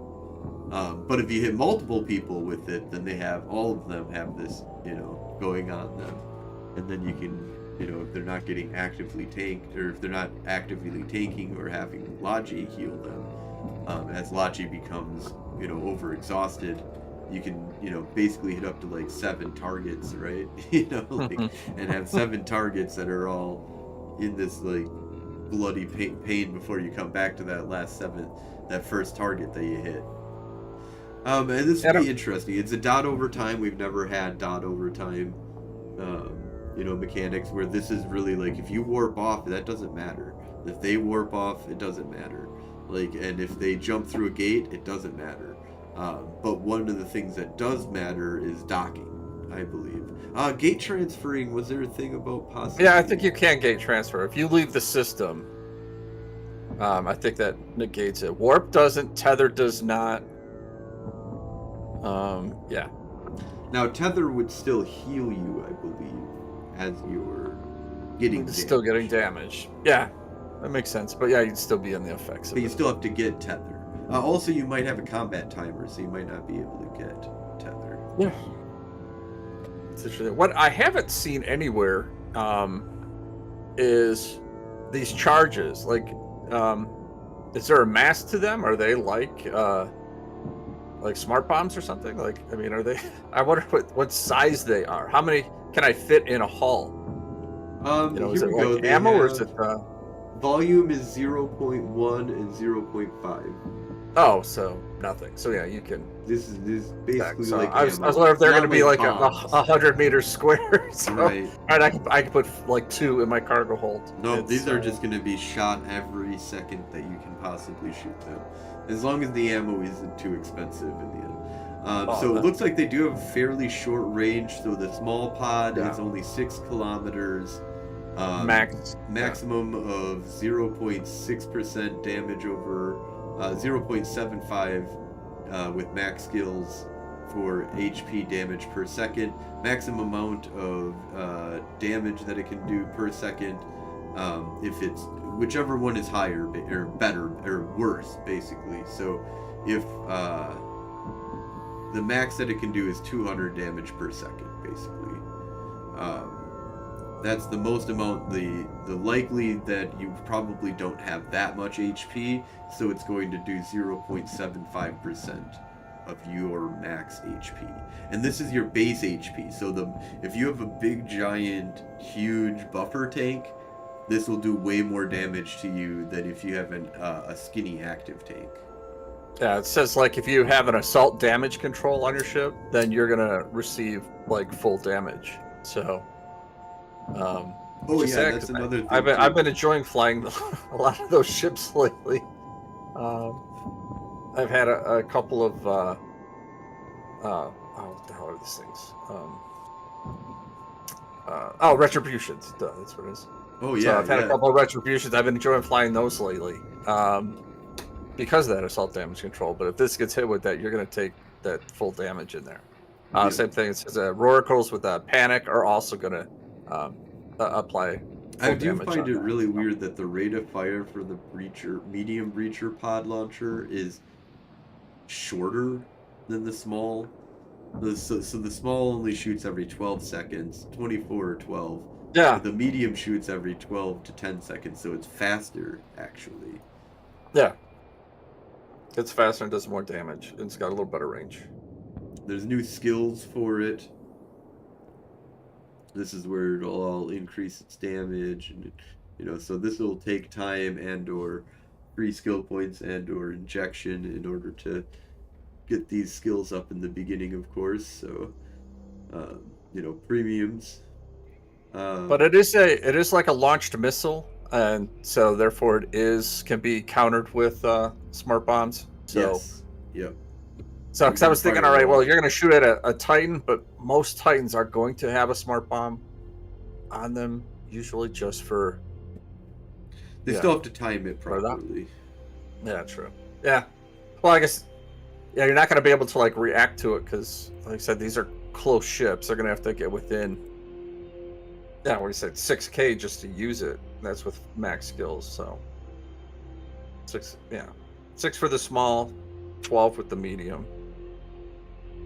Those are maximum ranges. So yeah, this and again, that was what Swift was talking about in Vegas too. Was that this is a sneak up on you, get really close, and pop you, and then try to get off the field. Right, because one of the things too is that in a solo match with this guy, it actually means that like in 60 seconds, it's probably really bad for you unless you have an active repper, because in a solo fight you're going to be able to like decloak, attack, hit them, and then start with that bomb, and then start hitting them with close range DPS, and like that should put you over the top fairly soon, especially if they're a big buffer tank, type kind of, I'll just survive these things with huge buffer tanks. No, active tank is going to be really big on countering against these guys. Active tank doesn't really affect active tank too badly. It's a little bit more strain on their active tank. The Titan pilot, once in range, will fire up the smart bomb. Yeah, exactly. No, normally the Titan will, they'll be fine. But you still got a little bit of skill that you need to be close behind that. Yeah. So yeah, a bunch of stuff going on with skin design. There's more blended modes, switch, reset pattern, reset all slots, randomization. That's kind of cool. I like that. But yeah, that's gonna be cool. I think that's really needed for the Skinner, is to allow for 2 patterns. There's a bunch of new patterns that they're going to. Over 40 new patterns have been added. These can be found through gameplay in various locations around New Eden. A bunch of new patterns that are being added. Then there's a bunch of new stuff that you'll get patterns and nano coatings for personalized skins.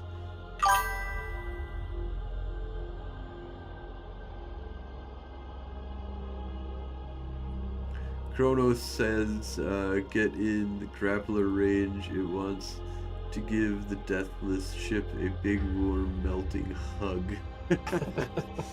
Yep. So, new skill, it looks like there's one to make it so that fees for selling skins on the Paragon Partnership Program. So, new corp improvements that they have for corp projects here, extending corp project parameters. There's, multi-value parameters that you can have. Mixed hierarchy parameters now. Just a lot of really interesting things. There's a deadline you can put on a core project now, and then you can also have a limit on the number of participants. So you can be like, oh well, we only allow you to do get 1 plex, counted towards you. I guess like project creators can now set the limits on contributors per contribution, preventing any single player from completing the majority of the project alone, allowing everyone a chance to contribute. So, we'll see how that goes. Ship info window is going to be greatly improved. That looks kind of cool. Yeah, it does look interesting. I like that. That's you have everything at a glance. As a streamer, I appreciate any enhancements to the UI to make people want to watch and see what's going on here. That starting to look a little bit more fancy.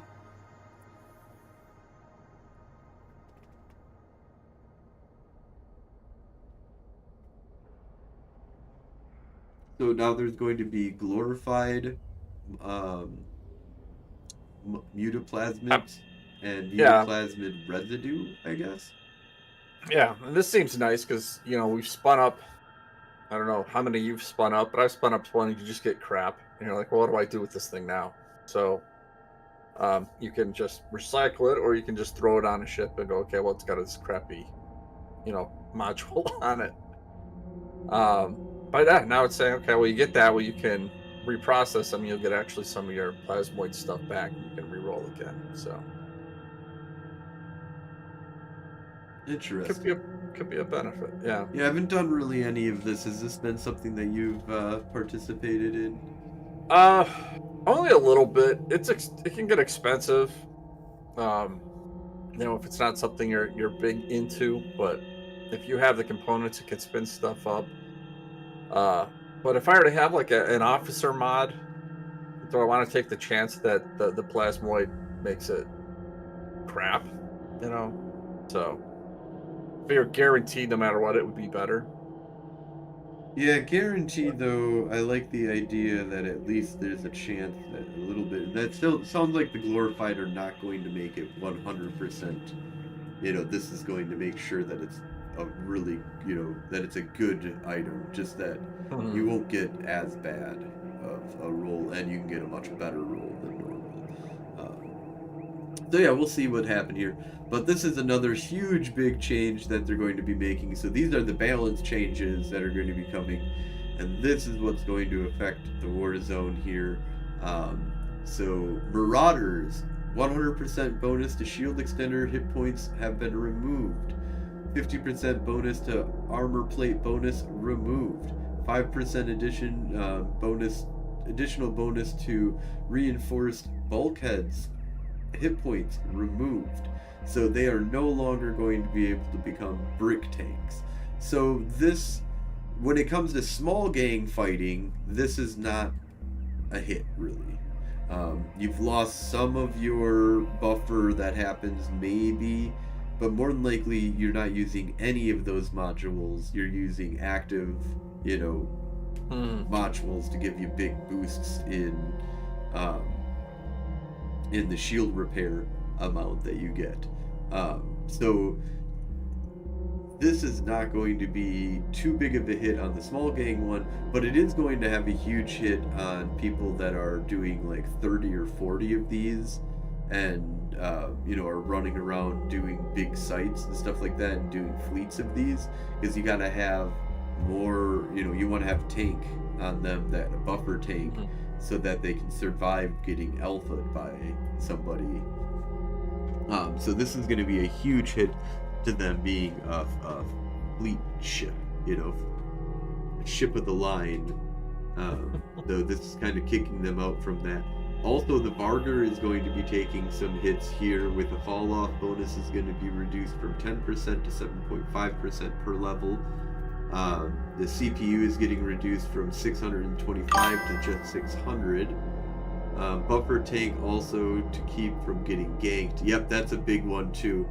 Like, cause yeah, you do have this, big thing where you can be like, okay, I can prevent the alpha of gank by having a huge. So these will be more of a target for the high sec mission runners as well. Get a little bit of a threat that'll happen to them. Even with the above adjustments to all Marauders, the Vargar still stands out as the worst offender among them.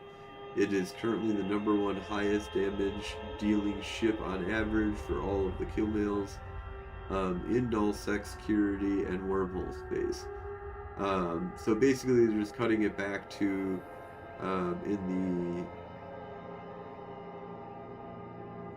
so they basically are cutting down some of its fitting and making autocannons a little bit harder to project way out. But not a huge hit to the Vargar, to be honest. Like, it's still going to be able to, like, do crazy amount of active shield tanking for small game PvP. The Absolution is getting a 10% bonus, is turning into a 20% bonus for the energy turret damage. So it's a solid, huge jump in its use of, or how much damage it's going to be outputting. and a 5% rate bonus for energy turrets is going to be removed. So actually not that big. So it'll have more alpha and probably still more damage overall. But it's losing that rate of fire bonus.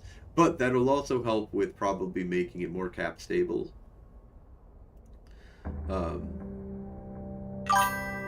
The Absolution is struggling a little bit with the usage, so we're giving it a bit of a quality of life. This change keeps the overall damage per second of the Absolution the same as before, but now that the rate of fire bonus is baked into the damage bonus, it no longer consumes as much capacitor as before to fire, which should make it feel better. So yeah, actually I was getting that right there. They should ask Ghosty about getting damped down in a Marauder to the point that all you can do is just look at the street and do nothing. Yeah, this game definitely has, if you bring the right tools, you can dismantle and make sure that a small group of people beat the living shit out of one person. Even if they, have set all the odds to their advantage, that they can. You're only one person, so unless you've got more friends, it's a lot harder. Or you've got all whatever. The Myrmidon getting a pretty decent boost here. So the Myrmidon is getting an increase of from 7.5 to 10% armor repair amount per level. We have a base velocity is being increased by 5 meters per second, and the agility is getting slightly better.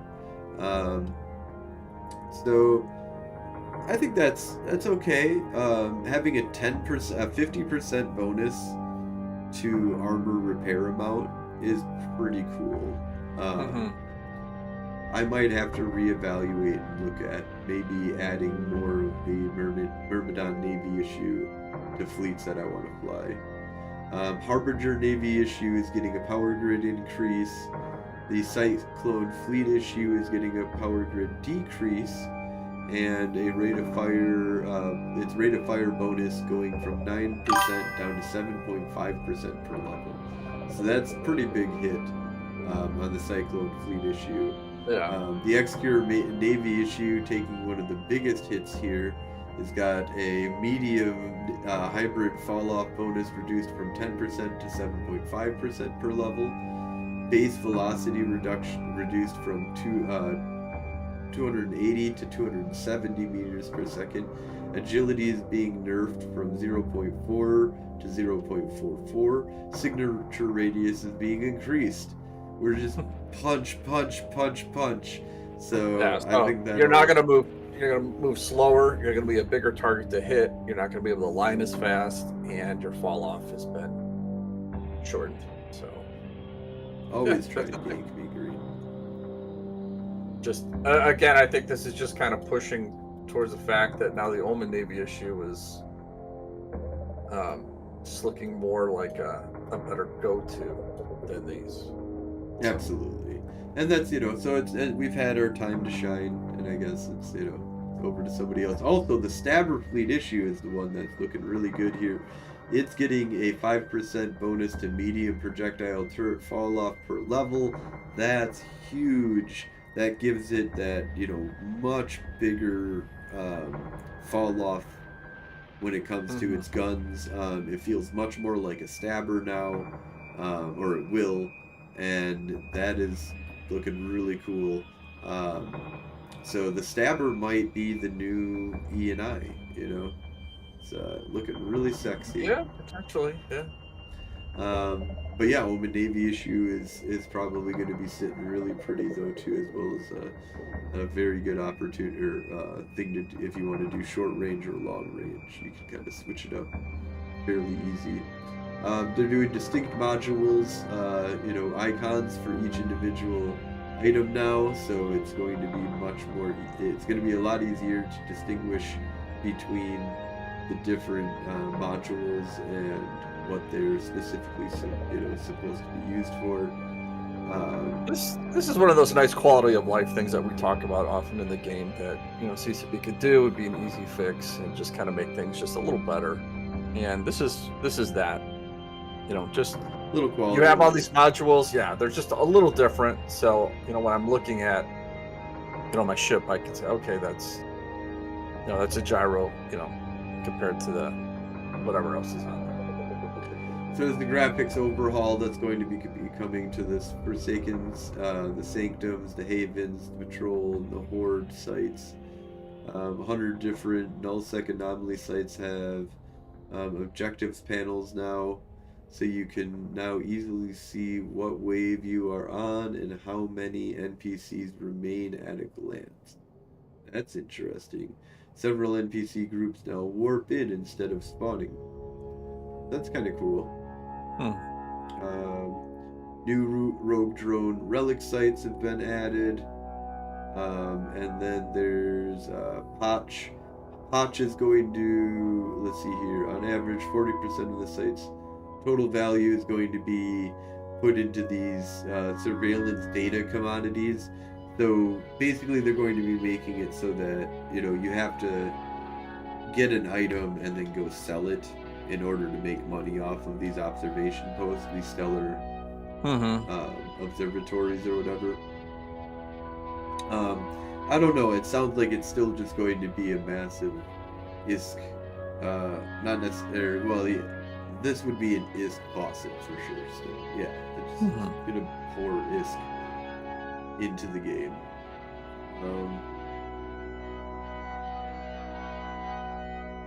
But you do now need to, one of the things that they do make this a lot more dangerous. So they do make it so that you can't micro jump drive, you can't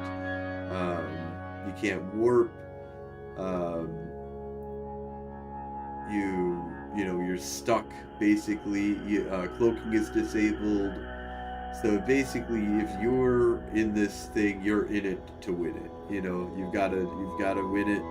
And then I think you can get out of range to a certain degree, but if you're out of range, out of the 50-kilometer range, then you're not getting any payout. So that's where I think that this is, I still think there's going to be a lot of this just being run uncontested, but when it does get contested, I think it'll be a lot more interesting. Yeah, I don't know what this pop-up local chat messages have been replaced with a one-time transmission conversations. I'm guessing this is a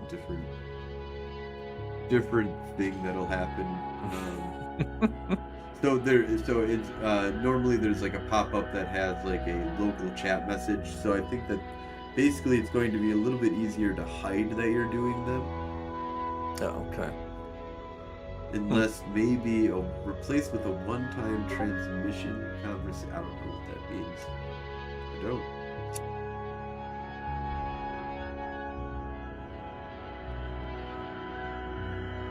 Yeah, and the Stasis atmosphere updates. I'm curious to see what those look like. They brought this up in FanFest last year, where they're actually going to have more like asteroids or various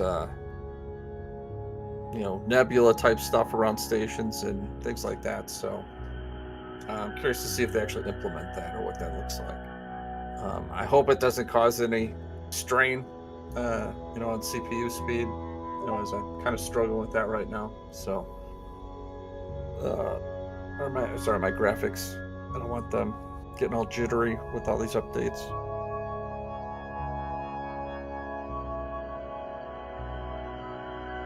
Yeah, but it's curious. Fairly slow with us as of late. In general, though, but we're hoping to get things back up and running. Really pushing out there, having fun. I'm looking forward to this expansion to a certain degree, though. I want to see. What these new ships are like in cost.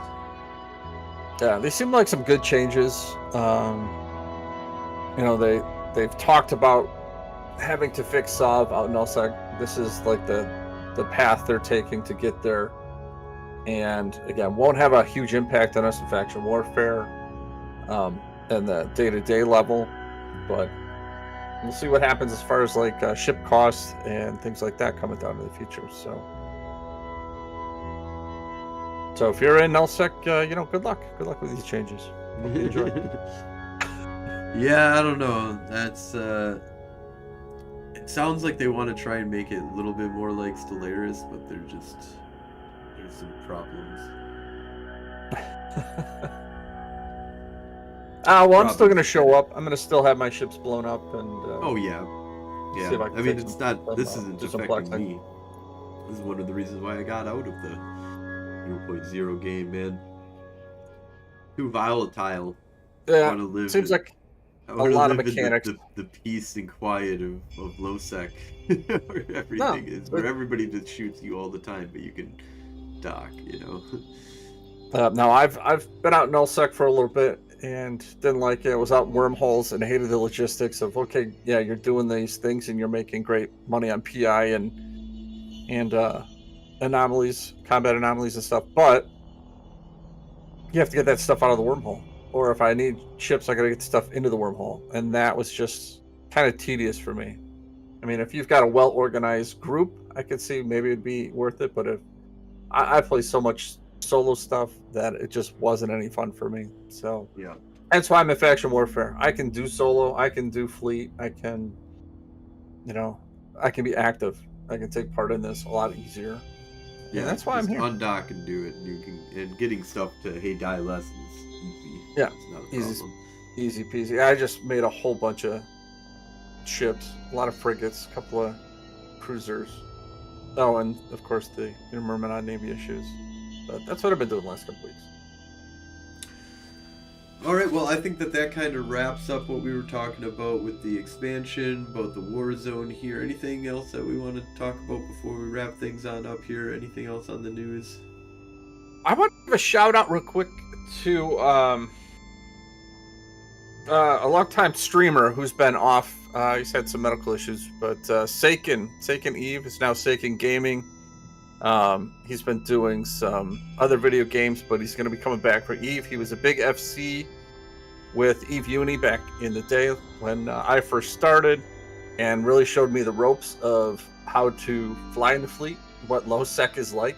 And he was one of these guys that would hand out ship after ship after ship, and we'd go out and we'd get them blown up, and nobody cared. And then he'd come back and he'd get more and do it all again. So he was a big part of me getting into fleets, MP and NPSI fleeting and playing within NoSec. So it's good to see him coming back.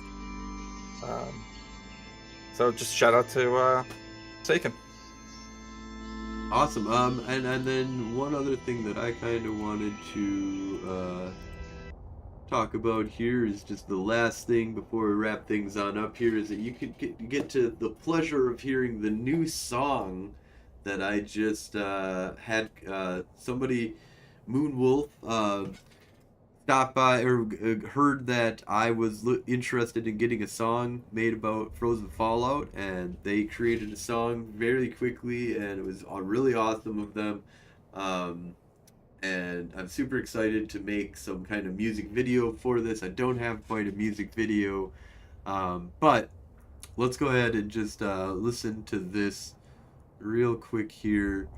And I'm just super excited about having this song. I've been listening to this song a bunch, trying to think of what I'm going to do for the music video. So if you have any suggestions, let me know. But here we go.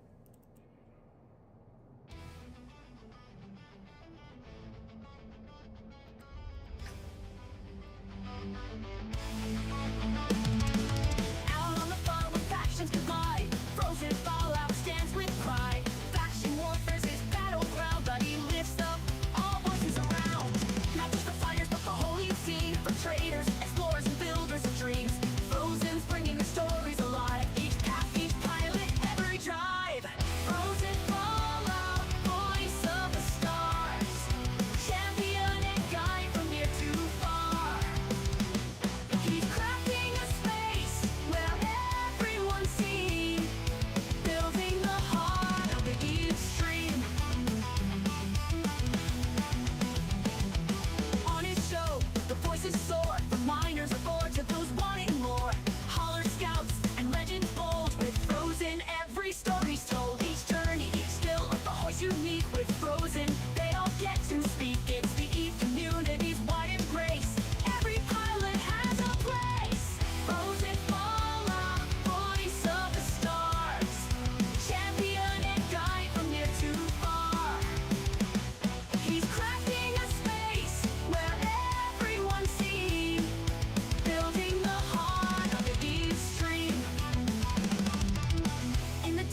space lifting high, from quiet haulers to fighters to fly. Builders, traders, the brave and the free. Frozen stream unites the galaxy.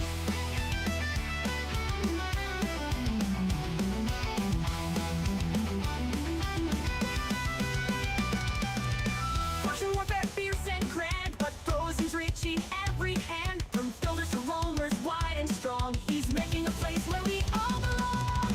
Frozen Fallout, voice of the stars, champion and guide from near to far. He's crafting a space where everyone's seen, building the heart of the Eve stream. So here's to the voices across the sky, Frozen Fallout, lifting them high. In the world of Eve, he's claimed his throne, a warrior, a friend we call our own.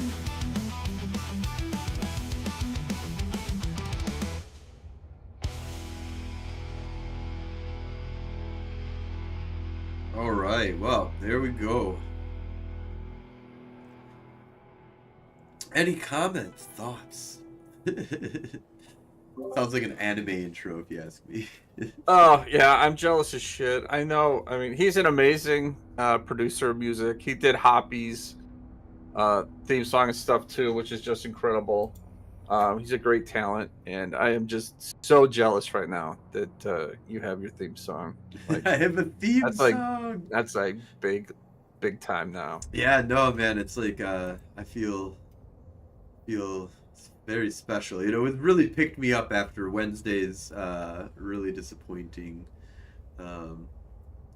universe selection, apparently. Like, this is, but yeah, so That's amazing. So what was that guy's name again? For our fans? Moon Wolf. Moon Wolf. Yeah, I said so. And so we'll put some details in there. Go check them out. They do a bunch of streaming on Eve as well, or for Eve as well on Twitch here. And we'll get that in the show notes as well. If you were able to find them and post a thing, that'd be cool too. But I think I'll break things. But anyways, I'm gonna go ahead and wrap things on up here. Thank you so much for watching. Thank you all for listening, and have a great night. Good night, everybody.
We're gonna find something else before that.